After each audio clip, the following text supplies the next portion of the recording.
Assalamu alaikum students. I hope you are all doing well.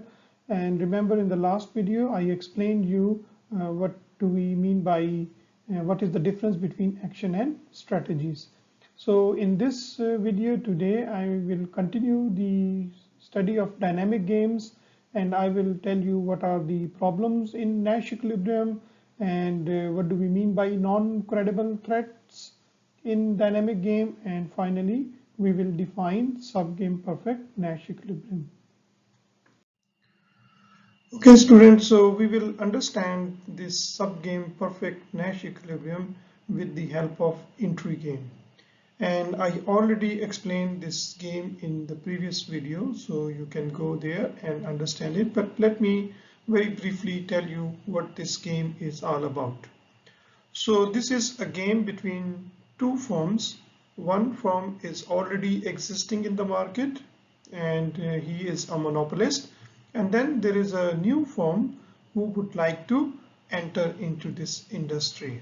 Okay, so we call this new firm as firm number one, and then already existing firm which is here firm number two, and it is monopolist.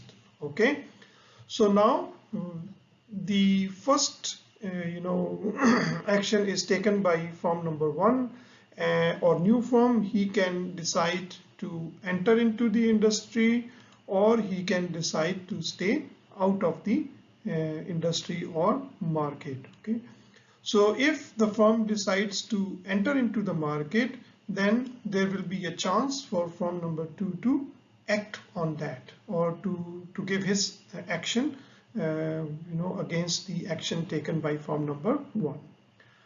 On the other hand, if the new firm decides to stay out, then in that case, game will end and there is no competition. So the firms will get their existing profits, which are assumed to be equal to 2. Okay, this is the profits. And then if the first firm or the new firm decided to enter, then this monopolist firm will have the option to react to his entry into the market. And then again, there are two actions available for the monopolist firm. He can either accept him and say that, okay, no problem, you can enter into the market. And then in that case, the firm will the new firm will get a profit of 3. Why? Because this new firm has entered into a new business which will give him a higher profit, which is equal to 3. So this first element here is the payoff or profit of the first firm. Okay, and then in this case the second firm will having a less profit. Why? Because this is now facing a competition with firm number one. So the payoff for the second firm will be equal to 1. And now the other option available to firm number 2 is to do a price war. Okay, and we know that price war is not a good situation for both firms, for firm number 1 or firm number 2. So they both lose if they do a price war. And you can also link this situation with the current supply of oil, where there is a competition on the quantity of supply. But here let's come back to this point here, that if the second firm or monopolist wants to do a price war, then in that case the payoff to each firm will be equal to 0, because this price war is bad for both of them. Okay. So this is the entry game, and we know the payoff, and let us now try to find a Nash equilibrium in this game. So let us now try to find Nash equilibrium of this game. And if you remember, the definition of Nash equilibrium is that no firm has any incentive to deviate, or no player has any incentive to deviate from the equilibrium. Then it is called Nash equilibrium. So we take the first possibility that firm 1 decides to enter and firm number 2 accept it. So this is one possibility. It is similar to what we select one position in our matrix, if you remember the simultaneous move game. So we select one element of the matrix, and then we look for if there is any incentive for either player to deviate. So we do the same thing here. So we start with the first possibility that firm number 1 decides to enter into the market, and then firm number 2 accepts it. And how much is the payoff in this case? In this case, firm number 1 will get 3 and firm number 2 will get 1. Okay. So now let us discuss if there is any incentive to deviate. So first we look at firm number 2. So firm number 2, if he plays accept, okay, he gets a payoff is equal to 1. Okay, this is the 1.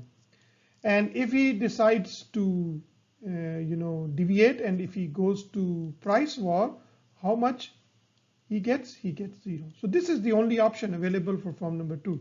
He can accept or he can do a price war. So if he accepts, he gets 1. If he do price war, he gets 0. So now there is no incentive for him. He don't want to go from 1 to 0. So in this case, for firm number 2, there is no incentive to deviate. So as far as firm number 2 is concerned, no problem. Now let us look at firm number 1. So firm number 1 can enter into the industry like he's doing in this strategy or this action, enter, and he is getting 3. If he stays out, okay, so how much he gets? His payoff is 2. Okay, if he stay out, his payoff is 2. If he enters and the other firm accepts, then his payoff is equal to 3. So again, we see that there is no incentive for firm number 1 to deviate here. He would also like to stay at this point. So this is telling us that enter, accept is a Nash equilibrium because no player have any incentive to change.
Okay, so now we have already discussed that this is a Nash equilibrium. So let us now move to the second possibility.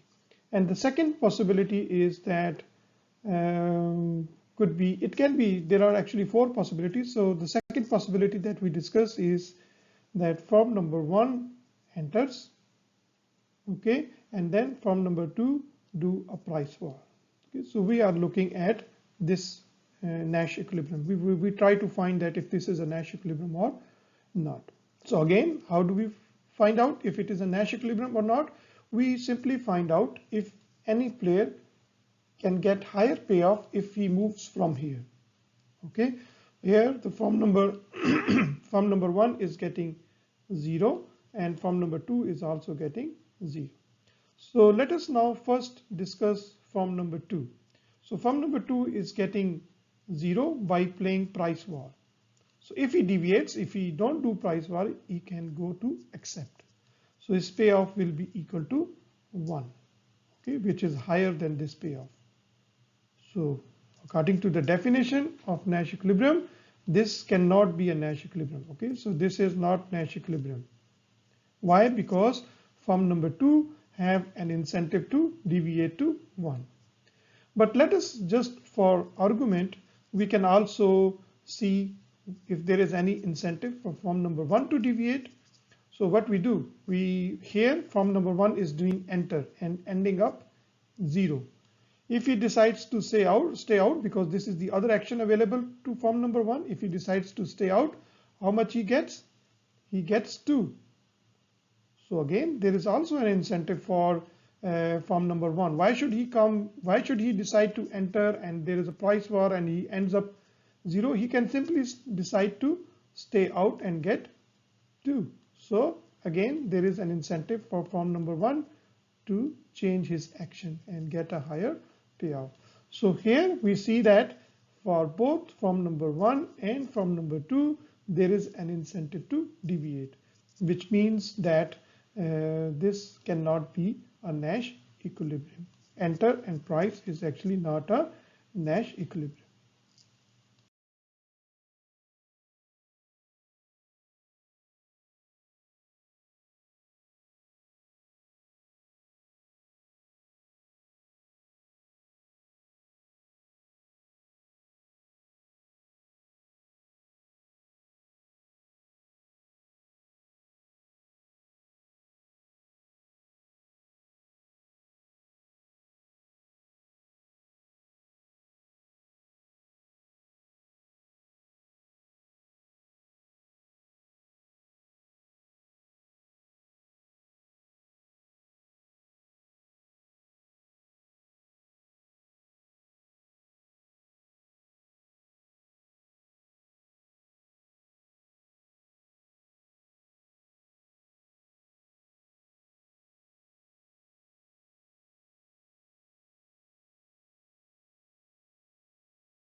So let us now discuss the third possibility.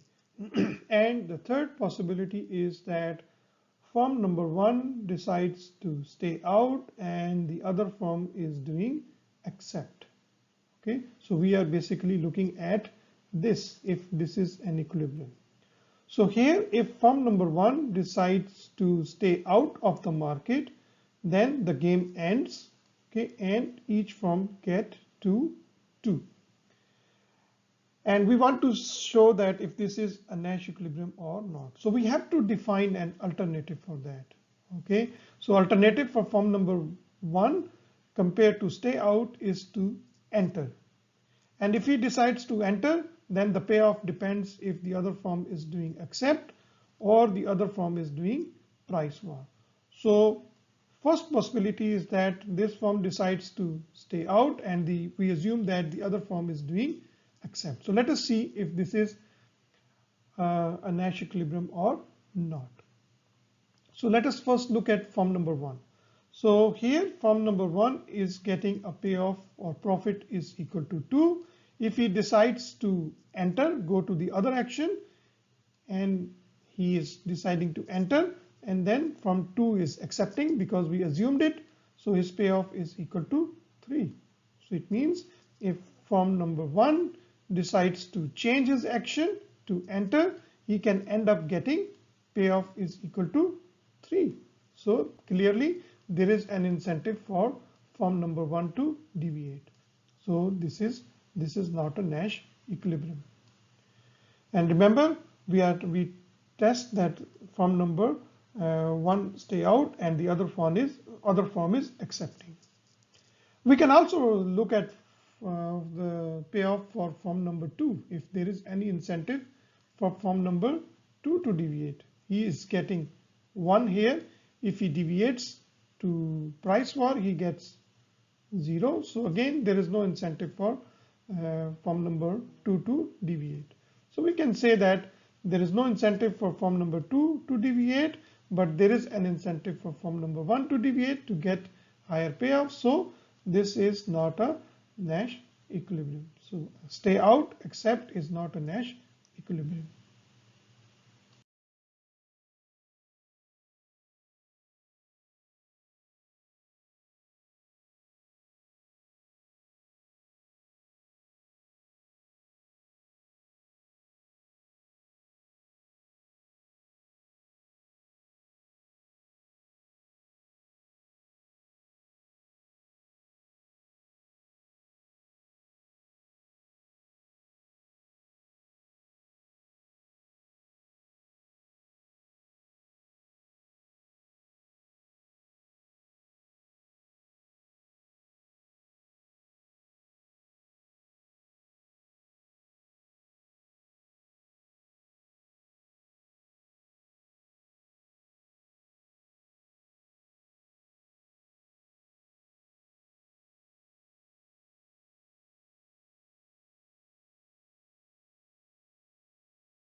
Okay, so now let us look at one last possibility, which is that form number 1 decides to stay out with the assumption that form number 2 is going to do a price war.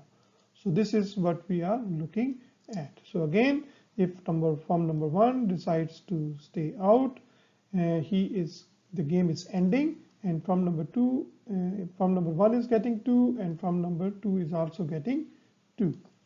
And we have to find out if this is a Nash equilibrium or not. So again, we have to see what is the other possibility for form number 1. The other possibility for form number 1 is enter, but then his payoff depends what other form is doing, form number 2 is doing. And we say that form number 2 is doing price war in this case, in this final possibility. So if we now see if there is any incentive for form number 1 to change or form number 2 to change. So if we look at form number 1, he is getting a payoff is equal to 2 here. If he decides to change to enter, he can end up getting 0.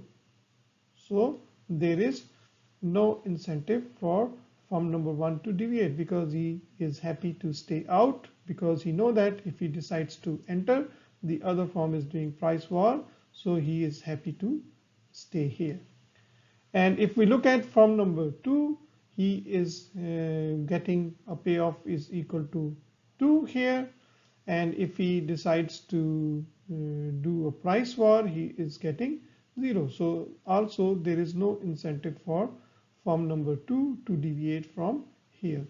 So it means this is a Nash equilibrium, and because no form has any incentive to deviate. So finally, we can also represent this entry game, which is a dynamic game, into a matrix form. Okay, there is always a possibility that you can write your dynamic game into matrix form, but it takes a little bit of understanding how it works. So let me show you that how we do it, how we convert this tree chart into a matrix form. So remember, we have two forms, form number 1, form number 2, and each form has two actions to take.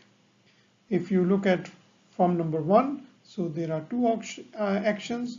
Action number 1 is to enter or to stay out. And for form number 2, there are also two actions. He can accept form number 1 if he enters, or he can do a price war. So let us now write the payoff or numbers here in this matrix.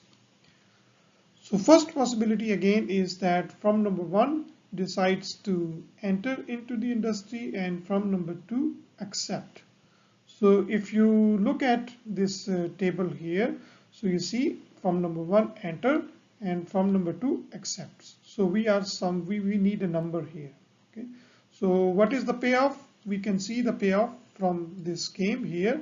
So if firm number 1 enters and firm number 2 accepts, the payoff is 3-1. So this 3-1 will actually come here. So we write 3-1. And then the second possibility is that firm number 1 decides to enter and firm number 2 does a price war. So basically we are here enter and we are then the firm number 2 is doing price war. So what is the payoff in this case? The payoff is equal to 0-0. So we can write it here. And if we move on, the next possibility is that firm number 1 stay out of the market and firm number 2 is doing accept. And in that case, because when firm number 1 plays stay out, the game ends, the payoff should be equal to 2-2. That is what we write here. And the last possibility is that firm number 1 is playing stay out and the other firm is doing price war. So again, in this case, the payoff will be equal to 2-2. Why? Because firm number 1 is staying out, so the game ends and the payoff will be equal to 2-2. So again, the same payoff comes here. So this is the matrix form of the dynamic game. So I told you how to transform these numbers into this matrix. Now if you have this matrix form, you can very easily find out what is the Nash equilibrium as you did it before in the simultaneous move game. Very easy. So first we look at this possibility here, if there is any incentive to change for either form. So if you look at form number 1, so he is getting 3 here. If he deviates here, he gets 2. So there is no incentive for form number 1 to deviate to 2. So it means that is fine. Now look at form number 2. So for form number 2, he is getting 1 here. If he deviates to the other action, he gets 0. So there is no incentive for form number 2, which means that this is a Nash equilibrium. Okay, and then we go to the second element in our matrix, and which is 0-0. So if you again look at for form number 1, if there is any incentive, you see here form number 1 is getting 0 here and 2 here. So there is an incentive for form number 1 to deviate.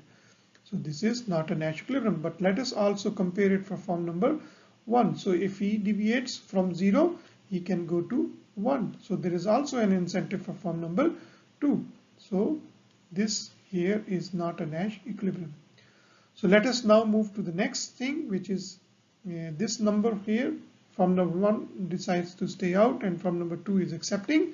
So let us see if this is a Nash equilibrium. So again, how do we check it?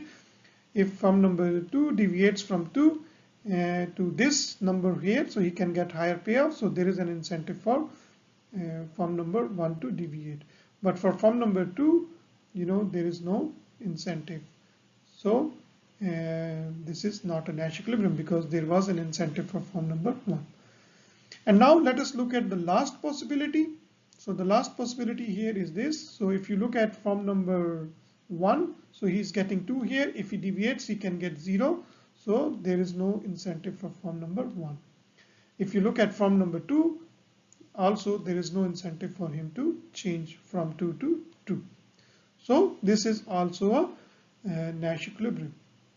But of course you can say that this is a weak Nash equilibrium because the payoff for form number 2 is same. So what do we conclude from here? We conclude that enter and accept is a Nash equilibrium and stay out and price war is a Nash equilibrium. And this is the same answer what we find by solving this game or checking for Nash equilibrium in this tree chart. Okay, so if you use matrix form or if you use this tree chart, you will get the same answer. Then enter and accept is the Nash equilibrium, stay out and price war is a Nash equilibrium. So now our next question is to really look into this question, whether stay out and price war, is it really an equilibrium? Of course it is a Nash equilibrium. We find out that this is a Nash equilibrium, but now the question is that is it really an equilibrium or is it really a possibility? So to answer this question, let me make a smaller game. Okay, so how do I make a smaller game? I make a sub game here, which is starting from form number 2, this which is in this circle. So what do you see here? That if the game reaches to form number 2, okay, if the game reaches to form number 2, is there any possibility that he decides to choose price war instead of accept? So price war is giving a payoff of 0 to form number 2 and accept is giving a payoff of 1. So if the game reaches to form number 2, he will never play war. He will always play accept. But if you look at this equilibrium, which is saying that form number 1 is doing stay out and form number 2 is playing price war. But price war is not a possibility if the game reaches here. So what is this? Like form number 2 is saying that I will do price war, so it is better for form number 1, or he is giving a message to form number 1, stay out of the market, otherwise I am going to do a price war. But if you really understand this game, you know that if form number 1 decides to enter, then form number 2 will never go for price war because it is also bad for him. Okay, so what do you think of this price war then?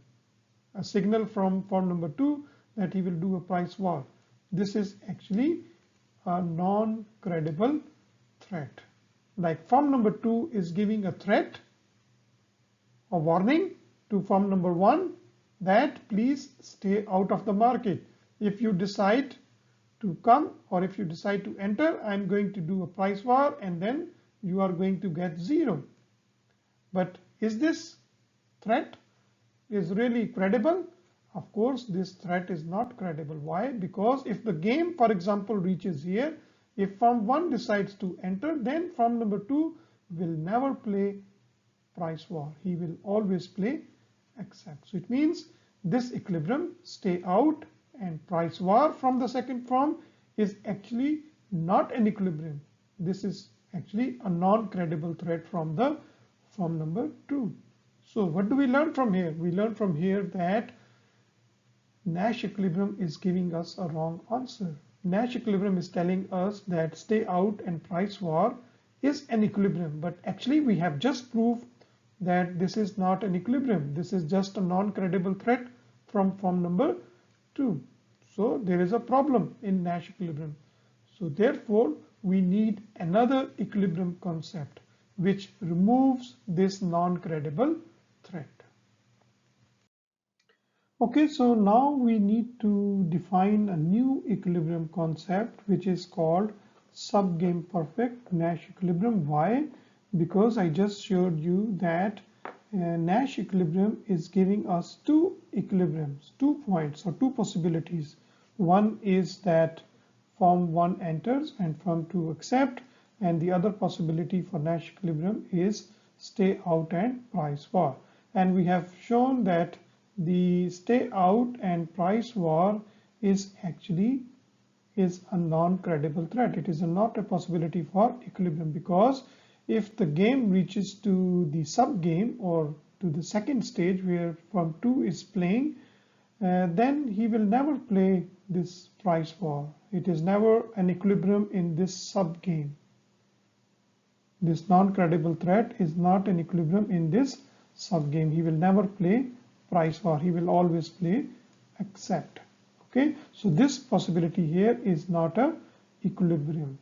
So how do we rule out this? We need to define a new equilibrium concept, which says that a strategy profile is a subgame perfect Nash equilibrium if it represents a Nash equilibrium of every subgame of the original game. So this circle here is a subgame of the original game. So then the Nash equilibrium, subgame perfect Nash equilibrium, is actually an equilibrium in every subgame, this whole game and also the game here. So if you look at this possibility like enter and accept, so this is an equilibrium in the whole game and it is also an equilibrium in the subgame. So we say that this enter and accept is subgame perfect Nash equilibrium. So now in this video I explained you that Nash equilibrium is not the right equilibrium concept in the dynamic game.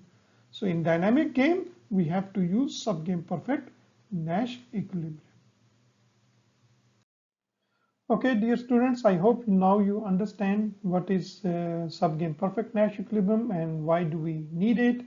And I also adding a link to this YouTube video where you can actually see an example of subgame perfect Nash equilibrium in a different way. So maybe you will get better understanding by looking at this video. And you can click this link in the PowerPoint slides of this topic. Okay? And thank you very much for listening. And in the next video, I'm going to tell you how to find subgame perfect Nash equilibrium in an easy way. Of course, we find the subgame perfect Nash equilibrium here, but I will tell you the easy way to find the equilibrium. But it is very important that you understand why do we need subgame perfect Nash equilibrium. Okay, talk to you in the next video.